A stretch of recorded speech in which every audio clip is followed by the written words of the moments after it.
I've seen a lot of stuff in my career, and this guy went to great lengths to not accept responsibility. So when he did decide to plea out, I was glad.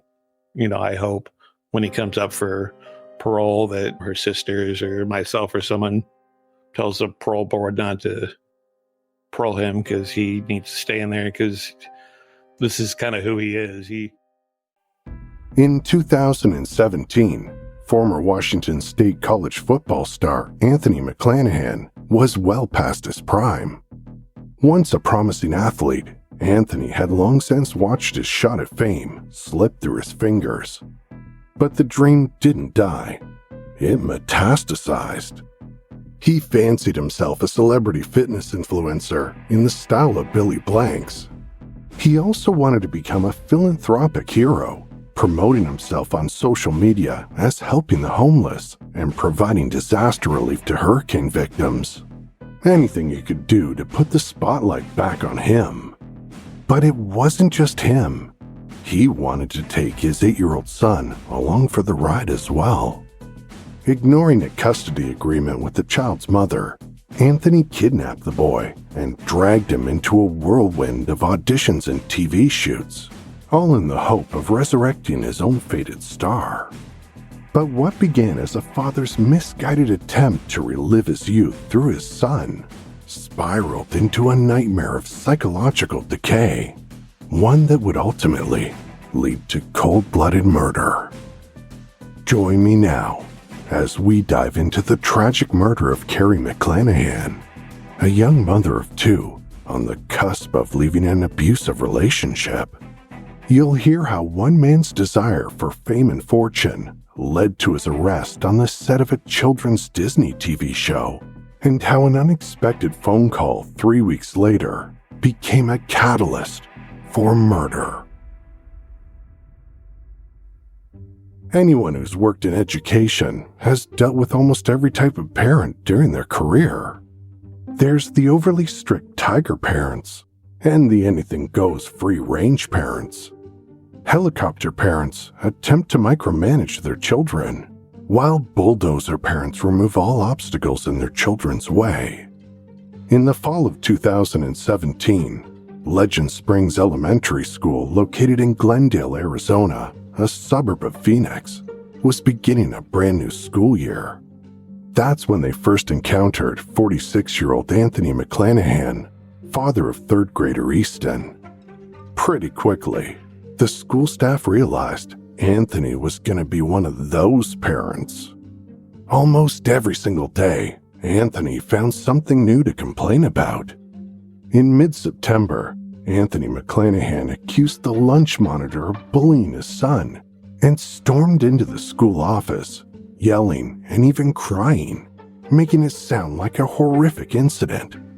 But when the school administrators investigated the allegation, not a single teacher or student remembered anything happening at all, let alone something potentially traumatic. The district had kept a long list of interactions that they had with Anthony, the issues that he would come and bring up to administration. That was retired Phoenix detective Andrew Hill, and although he never heard the name Anthony McClanahan before October 2017, he'd soon come to know it all too well. There were days that he would come and eat with Easton, and he would get combative with staff. I think the first couple of times it was kind of just brushed off as a particular parent. The school then contacted Easton's mother, Donna, who was his primary caregiver according to her shared custody agreement with Anthony. She expressed her fears that Anthony was trying to, quote, manipulate Easton into believing things that are not true. She also stated that Anthony could make a mountain out of a molehill, which was a massive understatement and something Anthony had been doing his whole life, especially when it came to his own delusions of grandeur. He was a star player in college up in Washington, and he was a standout up there at the time. And his father was a professional football player too, but actually played in the NFL for a while. And, obviously that was Anthony's goal too. But when he came out of college, the best he got in the NFL was on a practice squad with the Cowboys. But that Cowboys story turned into he played for the Cowboys. But he never played for the Cowboys. He never played any professional NFL football. But that was his big claim to fame, is that he played for the Cowboys. After being unceremoniously cut from the Dallas Cowboys training camp in 1995, Anthony found his way to the Canadian Football League and almost immediately became known as the biggest showboat in the CFL. Sports writer Eric Francis would later write for the Calgary Sun, "I never met an athlete so driven to be in the spotlight, no matter what the reason. He loved, no, craved being the center of attention." Anthony likened himself to Chicago Bulls bad boy Dennis Rodman and even started dyeing his hair outrageous colors to be more like him. So, he had the real bright dyed hair, and he's got those real piercing eyes. He definitely has a look that, if you're just walking along, he's going to catch your eye. And on top of that, he's charismatic. During his last season with the Calgary Stampeders, a career-ending injury sidelined him. Although his team was set to compete for the Grey Cup without him, that's Canada's equivalent of the Super Bowl, Anthony made sure he stayed in the spotlight. Instead of joining his teammates on the bench, he decided to lounge in a hot tub set along the sidelines, surrounded by bikini-clad models and beer. After his football career, Anthony tried becoming a professional wrestler and eventually became a warrior on the TV show Battle Dome, a knockoff of American Gladiators. But little by little, the spotlight of stardom grew dimmer and dimmer for Anthony. Yet, as Eric Francis observed in his profile of Anthony, McClanahan was always working an angle. Eventually, Anthony turned to the internet and social media to build his personal brand. With a barrage of videos, websites, and online marketing, Anthony billed himself as a celebrity personal trainer. He made his living running sports training camps for children and fitness boot camps for adults, and eventually began branding himself as a philanthropist. It had become easy for him to start these fundraisers, and he was trying to raise money for, I think it was Hurricane Maria in Puerto Rico. And he's like, I'm raising money and we're getting all this water and you're going to take it down there. And that's how he paid for his life, by scamming these people, these fundraisers, or I think it was 41 Sports, his company that he tried to start, this fitness company that I think was more just there was no brick and mortar building. I don't think he even had a plan, but he was a big dreamer. He just didn't execute very well. So he was just exaggerating who he was. Anthony's habit of over-exaggeration would become a theme throughout his entire life. For 2 weeks, the staff at Legend Springs Elementary School dealt with Anthony's barrage of irrational and completely unfounded complaints. Anthony then threatened to remove Easton from the school altogether. On October 3rd, 2017, Easton was dropped off at school by his mother Donna just before 8:30. As she drove away, Easton walked toward the school entrance, but never made it inside the building. Instead, he was intercepted by his father. Anthony then shuffled Easton into his vehicle and took off, fleeing the state, essentially kidnapping his own child.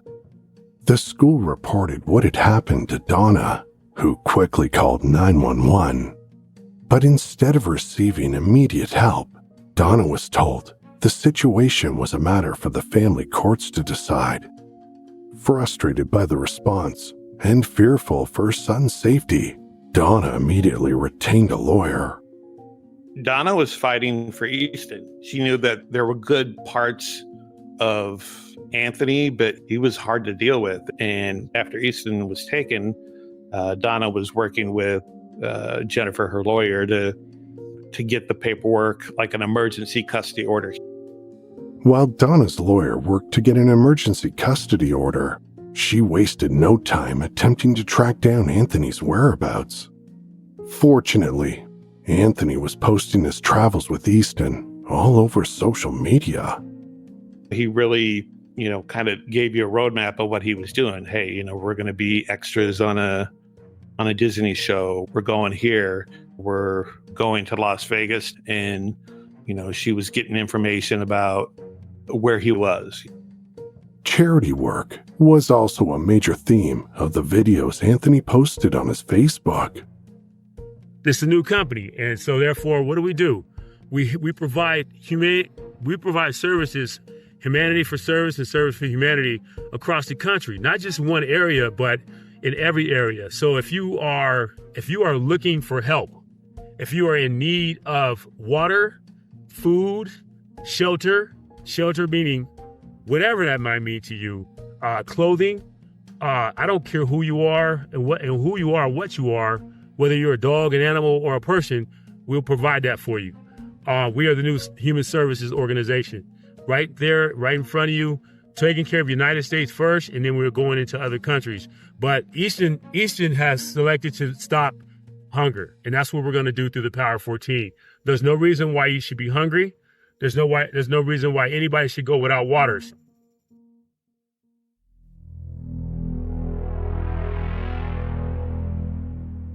Sometimes in life, it's okay to take a risk, like trying something new on the menu at your favorite restaurant, or an impulse buy of a cheap item from a Facebook ad, or picking that movie that looks interesting, even though it's got 3.5 stars. But finding the right doctor shouldn't be a total crapshoot. And with ZocDoc, it's not because you've got more options than you know. ZocDoc is a free app and website where you can search and compare high-quality in-network doctors, choose the right one for your needs, and click to instantly book an appointment. We're talking about in-network appointments with more than 100,000 healthcare providers across every specialty, from mental health to dental health, eye care to skin care, and much more. You can filter for doctors who take your insurance, who are located nearby, who are a good fit for any medical need you may have, and who are highly rated by verified patients. Plus, ZocDoc appointments happen fast, typically within just 24 to 72 hours of booking. You can even score same-day appointments. So check out ZocDoc. We're talking about your health here. You deserve it. So stop putting off those doctor's appointments and go to ZocDoc.com/madness to find and instantly book a top-rated doctor today. That's ZocDoc.com/madness. ZocDoc.com/madness. Within 24 hours of Easton's abduction, Donna tracked Anthony down to a hotel in Las Vegas, but local police told her they couldn't force Anthony to hand Easton over.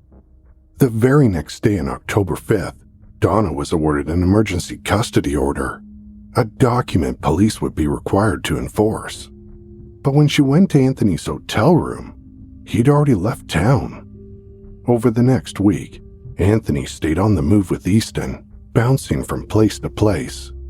He traveled to Utah to shoot a father and son commercial for Cabela's Sporting Goods, headed to California to visit his parents, returned to Arizona, and finally made his way to Salt Lake City, hoping to land Easton and himself a role on a Disney Channel TV show. All the while, Anthony used social media to solicit donations through GoFundMe, claiming for charity work. Eventually, the platform caught on and shut his account down for fraud. When Anthony arrived in Utah with Easton, he was also joined by his wife, 28-year-old Carrie McClanahan. According to police records, Carrie was Anthony's 6th, possibly 7th wife. Like Anthony, Carrie also had children from a previous marriage, a 7-year-old and a 9-year-old who lived with her father. On Wednesday, October 11th, Donna filed official kidnapping charges against Anthony with the Phoenix Police Department. The case was immediately passed to domestic violence detective Andrew Hill. Almost at first glance, he couldn't believe the case hadn't been given a higher priority. When I got that report, I remember telling some of my other detectives in the precinct, this guy's a sociopath. I could just tell he had a feeling, and there were two people in the 6 years that I worked there that I had that same feeling about, and they both went on to murder their partner.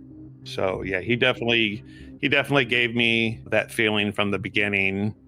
I just had that feeling when I got that report that I had to push it through, and I had to act fast. And we knew where he was going to be, and he was out of state. But I will say I would not have been able to do all the stuff that I did in those 24 hours without Donna. Donna was amazing, and she led us right to him. Easton's mother was doing a tremendous amount of detective work herself, and by the time I got the report, she had a bunch of information. And I'm looking at his Facebook videos that he would post, and I'm like, this is an exigent situation. So I did a supplement to the patrol officer's report, and I talked to the county attorney's office, and I literally walked it down to where the county attorney starts to charge these cases. The county attorney met me there and got the charges, and was able to pull aside a grand jury at literally the end of the day, get an indictment on him, and we set a bond at $150,000. Through Donna, Andrew learned that Anthony had arranged for him and Easton to be extras on the set of the Disney Channel TV show Andy Mack, which was filmed in Salt Lake City, Utah. The shoot was scheduled to take place the following morning on October 12th. I was getting some help from a Salt Lake officer and someone who worked for the show Andy Mack. I got the warrant in the system. I got an updated picture of him. I gave it to a Salt Lake officer that was going to be in that area. I said, hey, this is him. He's going to be on the set. He's a pretty strong guy, former football player. He's claimed that he has CTE. He's claims that he gets mad easily. So I warned them of the violence potential. And that next day, he showed up at 8:00 in the morning. They identified him, and before they put him in cuffs, they separated him from Easton and Carrie, and took him into custody. Fortunately, Anthony was able to be arrested without incident.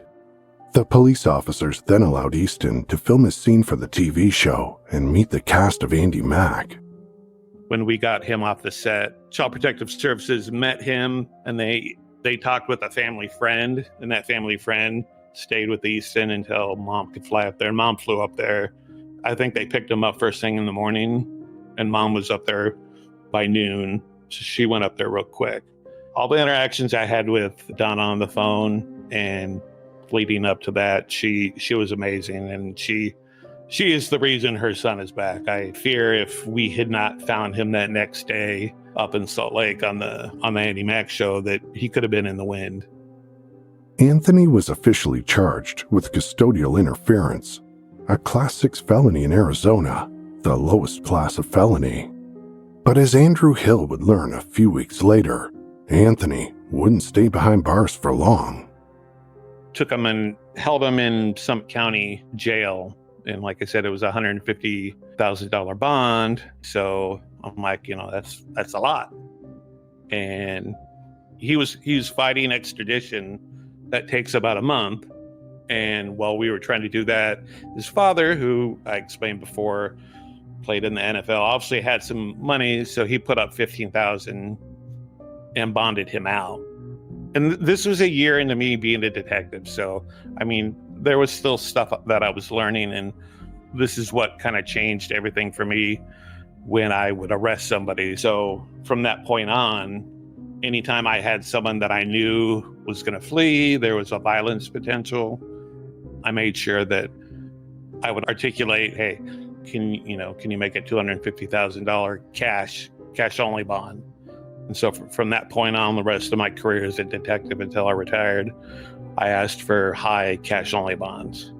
So you kind of learn lessons as a detective because of things like this. So I will tell you, I have a lot of regret because I feel if I was able to hold him, that maybe what happened wouldn't have happened, because he was released. He was released on an arrest that I had. 1 week after his arrest, Anthony was bonded out of jail on October 19th by his father. He and Carrie then left Arizona and made their way to Park City, Utah, an upscale mountain town just east of Salt Lake City. After arriving in Park City on October 23rd, Anthony and Carrie checked into the Park Regency, a local resort hotel. Anthony told the staff that he and Carrie were on their honeymoon and insisted that everything be perfect. But of course, it wasn't their honeymoon. It was simply another one of Anthony's grand exaggerations. If anything, this was Anthony's attempt to impress Carrie, to get back in her good graces after the kidnapping fiasco.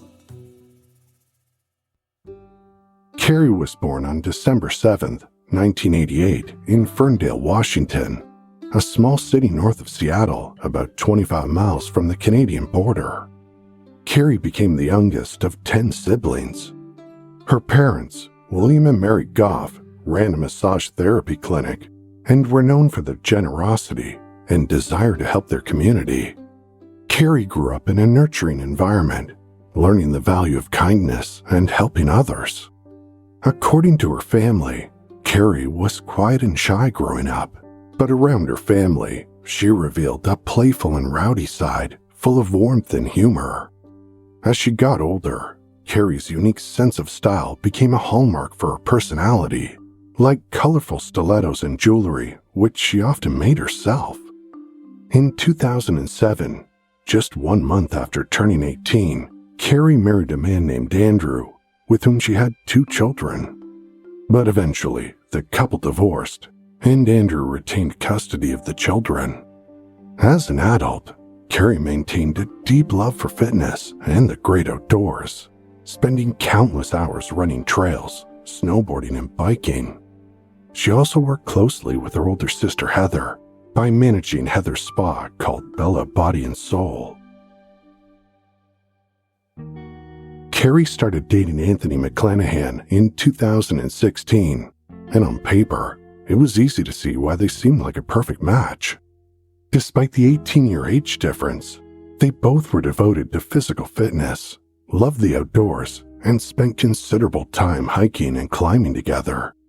But perhaps most of all, Anthony considered himself a dedicated humanitarian, something that no doubt appealed to Carrie's generous spirit. After their wedding in 2017, the couple embarked on several humanitarian missions. They traveled to Texas and Puerto Rico, helping victims of hurricanes and floods. All this, of course, was plastered over Anthony's social media. Behind the camera, however, a different kind of storm was brewing.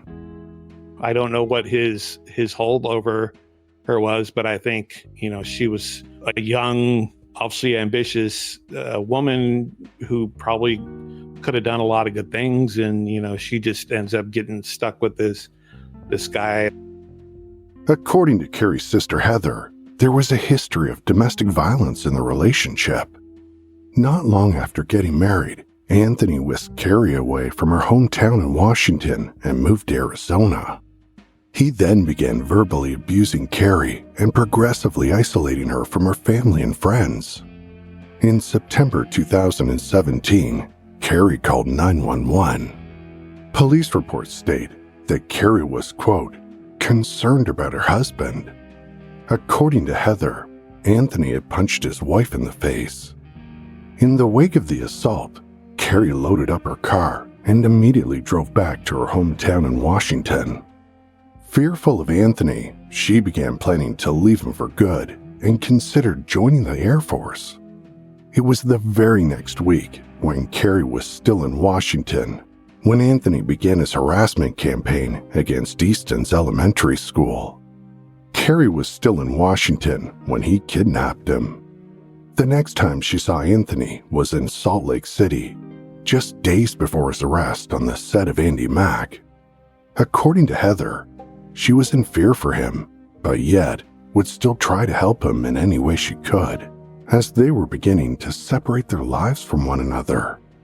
Shortly after Anthony's release from jail, Carrie met him again in Arizona and traveled to Park City at the end of October.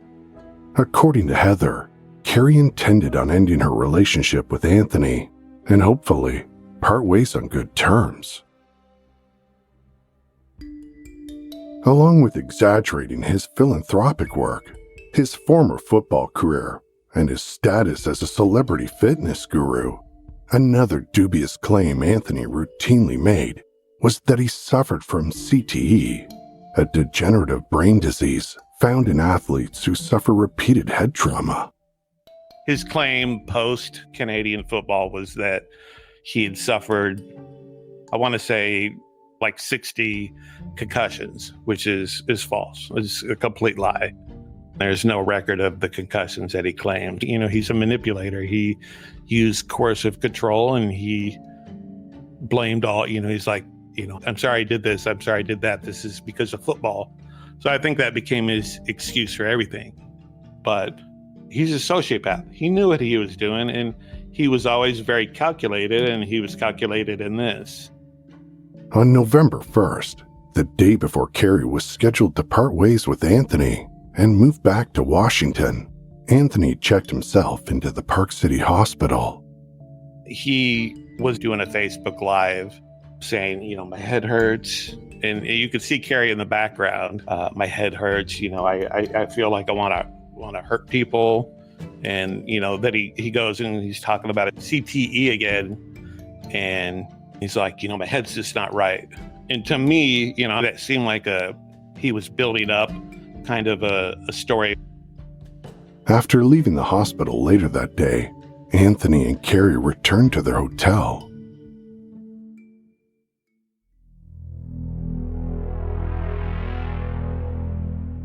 Hello, friends. If you're looking for even more disturbing stories that will keep you up at night, then we have the perfect podcast for you, Scared to Death, the scary popular series that's received more than 60 million downloads. Each week on Scared to Death, acclaimed comedian and true crime horror fan Dan Cummins and his wife Lindsay share terrifying tales that will leave you sleeping with the lights on. Hear stories about poltergeists, shadow people, and all kinds of frightening paranormal phenomena, all told with the perfect blend of suspense and storytelling flair.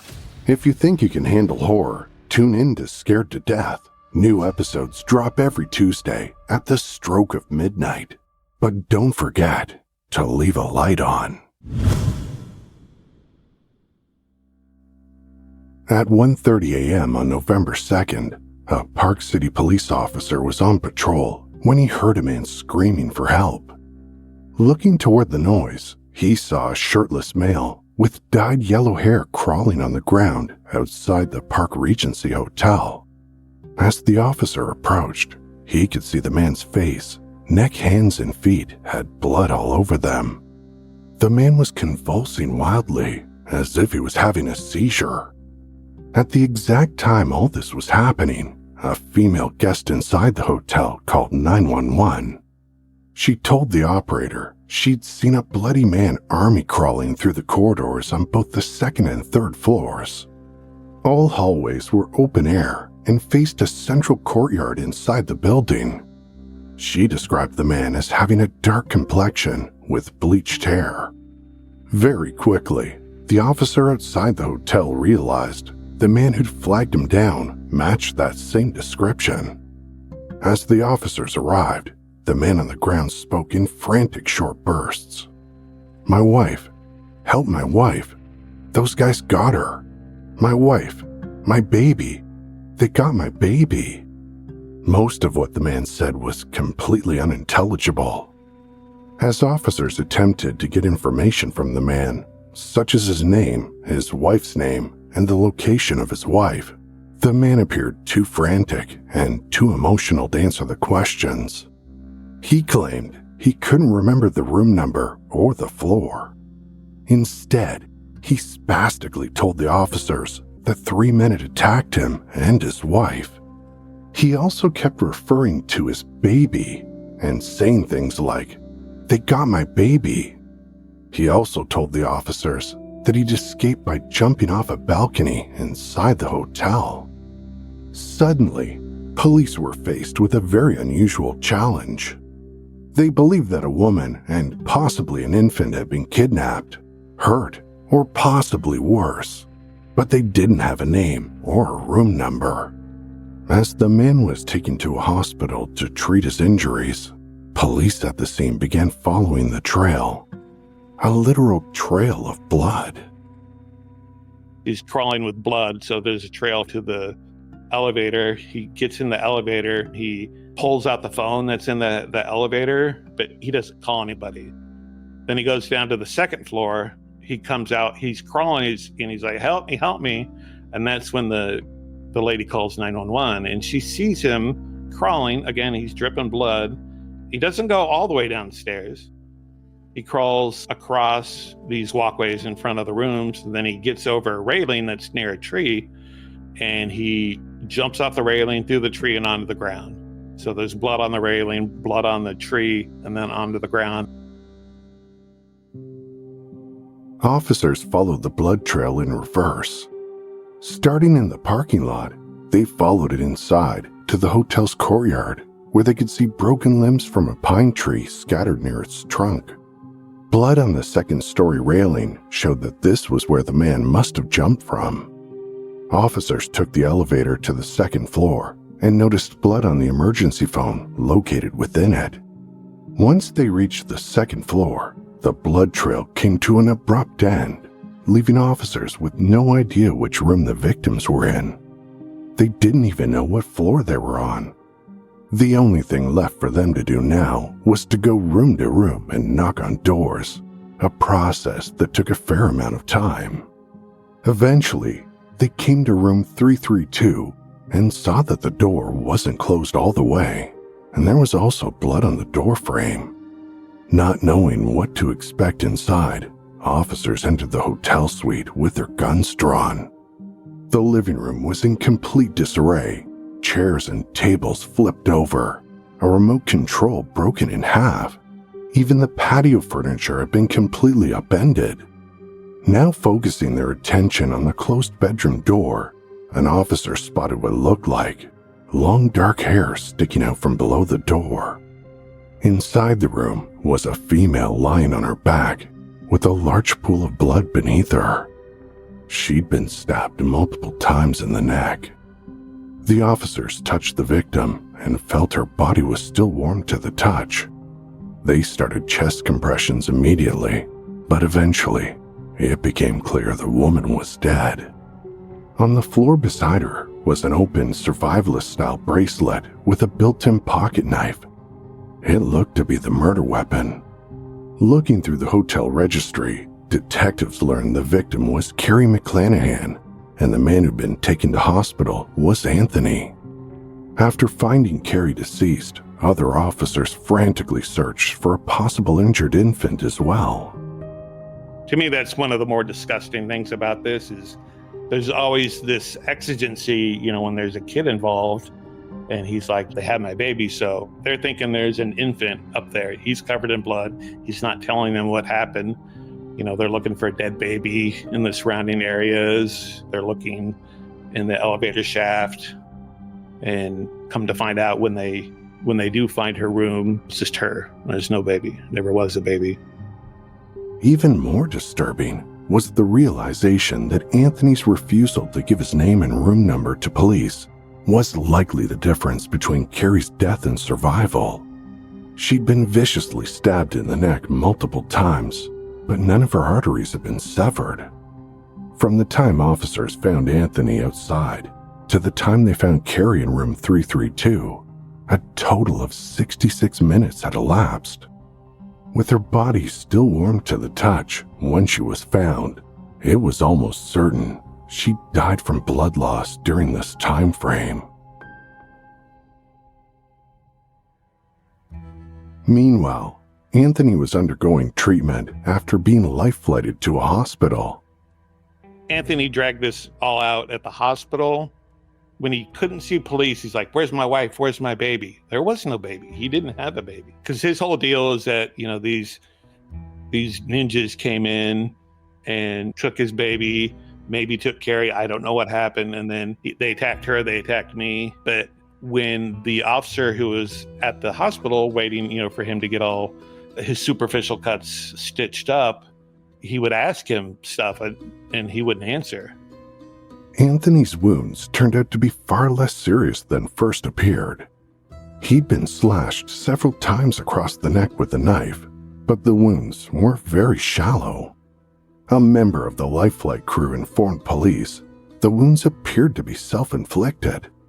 After being discharged, Anthony was transferred to the police station for an interview. According to him, Carrie had received a phone call from an unknown number around 9 p.m. She didn't answer it, but Anthony decided to call the number back using his own phone. He said Carrie had become irate at him for doing so.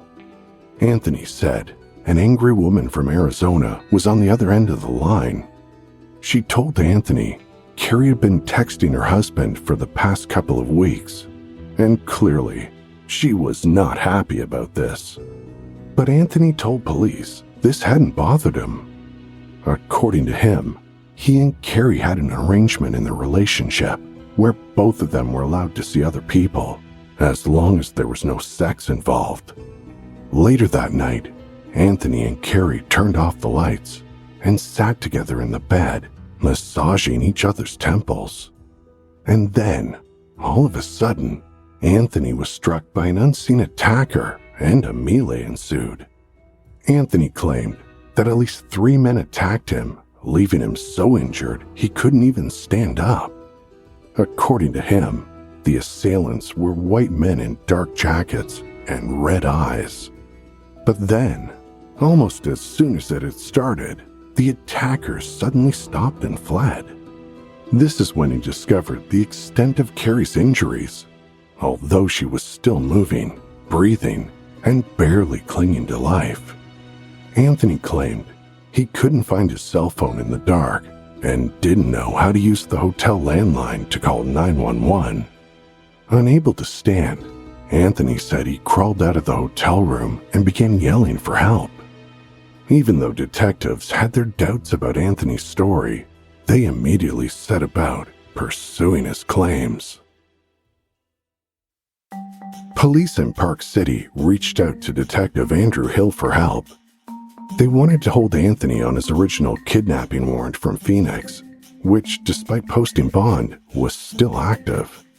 But then, they asked him to do something else for them as well.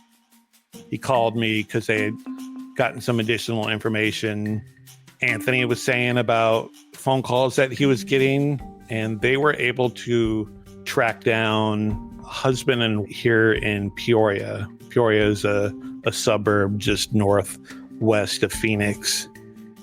Detective Hill then contacted the woman who called Carrie's phone on the night before the murder. So when she got the call from me, she was freaking out. And obviously they had that conversation with Anthony and they knew something was going on because I think they might have heard something in the news earlier that day. And I didn't want to give up too much more, because you never know what's going on. And so I had these unmarked units by their house, and I said, "Hey, I'm right around the corner. Can we meet, talk, and then go? You guys go up to headquarters. We're going to interview you. You're not under arrest. We're just trying to figure out what's going on." And as soon as I got off the phone, they jumped into their car and started to leave. And the unmarked units that I had in the neighborhood said, "Nope. Hold up here. Where are you guys going?" Because they didn't know what was going on. And maybe they felt some culpability in this, but they were afraid. They didn't know if Anthony was on the run or whatever. But whatever it was, it scared them enough.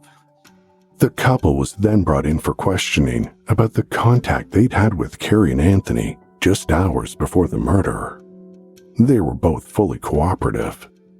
The wife became aware of this relationship that the husband was having with Carrie. she believed that it was sexual because I guess she looked at the phone records and there were a bunch of phone calls, a bunch of texts, and she confronted him and she's like, you're sleeping with her, just, throwing out some accusations. So it's believed that escalated to her initially texting Carrie on her phone.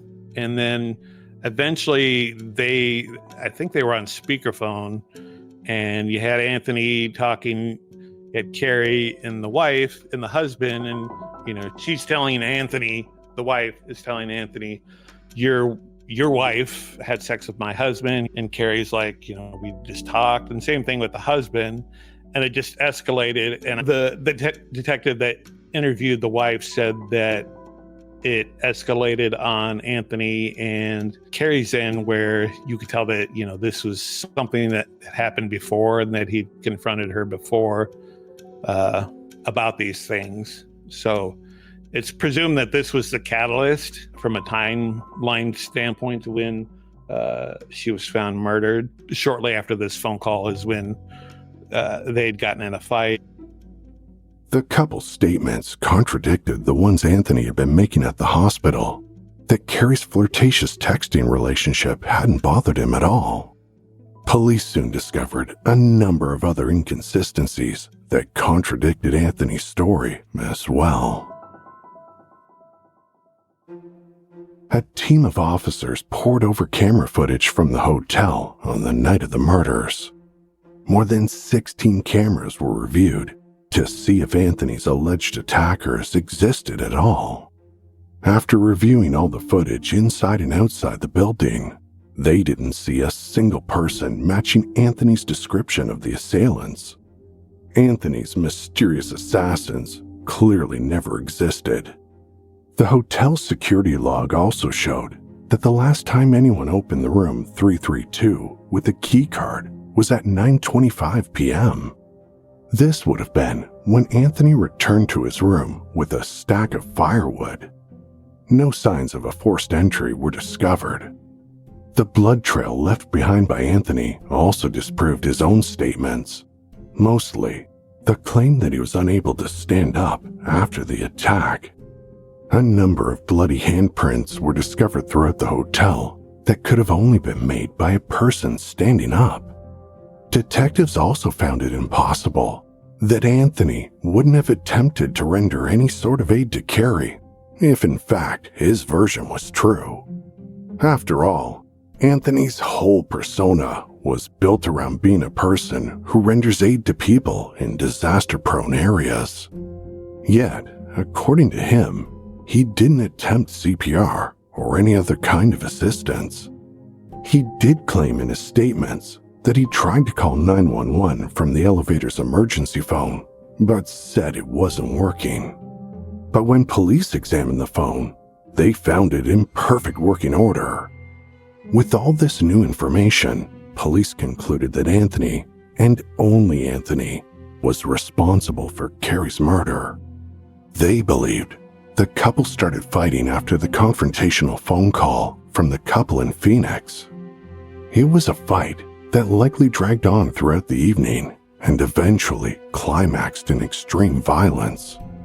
After murdering his wife, detectives believed that Anthony then gave himself a series of superficial wounds on the neck to make it look like he'd been attacked as well. They'd gotten in a fight, but the fight appeared that it went all through the room there. It looked like it might have been maybe a dinette in this room, so they had like a little kitchen area, and there was a chair that was in the apartment or in this little hotel room that there was a bunch of steak knives. I think there's like six steak knives hidden under this chair. And the presumption is that Carrie is worried about his mental health or just how he was acting and was hiding them. Police in Park City soon placed Anthony under arrest and held him on the kidnapping charge from Phoenix. Soon after, he was officially charged with murder. He went to ridiculous lengths to avoid getting into jail. Imagine like a 2-man cell with double beds, and they had the metal toilets. So what he does in the jail is he leans forward and he goes headfirst from the top metal bunk, headfirst into a metal toilet on purpose. He doesn't want to go to jail. He doesn't want to be there. So, he gets knocked out, and they get a life flight helicopter to pick him up and fly him to a trauma hospital. And for a month, he pretends in the hospital that he's in a coma. And occasionally he'll have spasms or, my wife, my baby. But he never was talking to people. And he tried to hold this up for, like I said, 2, 3, 4 weeks. And the doctors were taking scans of his head, and he doesn't have any brain damage. He's just fine. There's no reason why he shouldn't be up. And that went on for a couple weeks, and they're finally like, we have an infirmary in the Summit County. We're just going to move him there. And once they moved him there, he miraculously came out of his coma. Despite the overwhelming evidence against him, Anthony pled not guilty and was determined to take his case to trial. Police and prosecutors believed that Anthony's defense strategy was most likely going to center around his claims of concussion and CTE. But ultimately, his defense attorney abandoned the strategy, leaving us with the obvious assumption that there simply wasn't any actual evidence to support Anthony's claims. Anthony's defense received another blow during a preliminary hearing in March 2019, when one of his cellmates from jail was called to testify. The cellmate testified that Anthony had confessed to stabbing Carrie, and several details never released to the public. The cellmate also claimed that Anthony had admitted he was planning to fake having memory loss from concussions at trial. After this surprise testimony, Anthony changed his tune. Instead of going to trial, he decided to take a plea bargain, and on March 18, 2019, pled guilty to murder. He was given a sentence of 15 years to life behind bars. In the wake of the plea, Carrie's sister Heather posted her thoughts on Facebook. As many of you know, Anthony did plead guilty. It was in no way him pleading for any reason other than to get a lesser sentence. He shows absolutely no remorse, and the only reason why he did plead guilty was to get a lesser sentence. He knew he was going to be found guilty, which would give him a much longer sentence than what he did wind up getting. And as many of you read, what he did wind up getting is a minimum of 15 years to life in prison. We feel Anthony should get a lot more than just 15 years in prison for the brutal and savage murder that he committed against our sister, just based on the sheer brutality of it and the fact that he shows absolutely no remorse. I really feel that, this monster would absolutely do this again, and he should never be able to be out again. I fear for my own safety if that were to ever happen, as well as Easton's mother. I don't even know who else would be on his list. I know he's threatened many, many people, and I know many of you are on here over the years. And it's very bittersweet having him finally sentenced and going to prison. It was really hard to hear that he was going to get a minimum of 15 years. It seems like a bit of a slap in the face for all that he has done. Heather also expressed what the loss of her sister meant to her family. All of us now have to continue on life without her. Her babies have to grow up without her. Her children will never get to see what an amazing grandmother she would have been. I lost my best friend and my baby sister, my spa manager. My children lost their auntie. I know my family's just been beside themselves for so long. It seemed just so unreal for the longest time.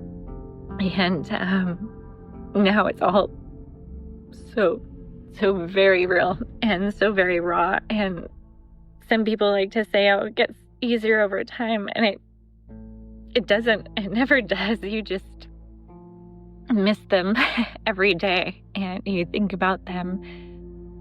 And as time goes on, you realize how long you've been missing them. You find other ways to cope. But it never gets easier. You never stop missing them. Heather, along with her family, hope that Anthony will never be granted parole, a sentiment shared by Detective Andrew Hill. I've seen a lot of stuff in my career, and this guy went to great lengths to not accept responsibility. So when he did decide to plea out, I was glad. I hope when he comes up for parole that her sisters or myself or someone tells the parole board not to parole him because he needs to stay in there, because this is kind of who he is. He, unfortunately, based off his life up till this point and what he did, he's just a creature of habit. And if he were to get out, he's going to do it to somebody else. When we interviewed Detective Hill, we asked him why this specific case continues to stick out in his mind. This is a case that was early in my detective career, and it's followed me 3 years into my retirement. That it had such an impact on me because at that time I had a 5-year-old and a 10-year-old. So I had young kids. So now, knowing what he did to Carrie, I mean, what if we hadn't found him on the Disney set? What if mom had not done all the work that she did leading up to here to get him? And, he's in the wind, and then we find Easton dead somewhere. So you have these benchmarks in your career that change stuff, and that really changed how I dealt with kids. And after this case, every time I arrested a violent person or someone that I knew was going to reoffend if they were out of custody, I made sure to get a higher bond and make it cash only. And that's what I did the rest of my career. I'm a human. I'm a parent, and thank God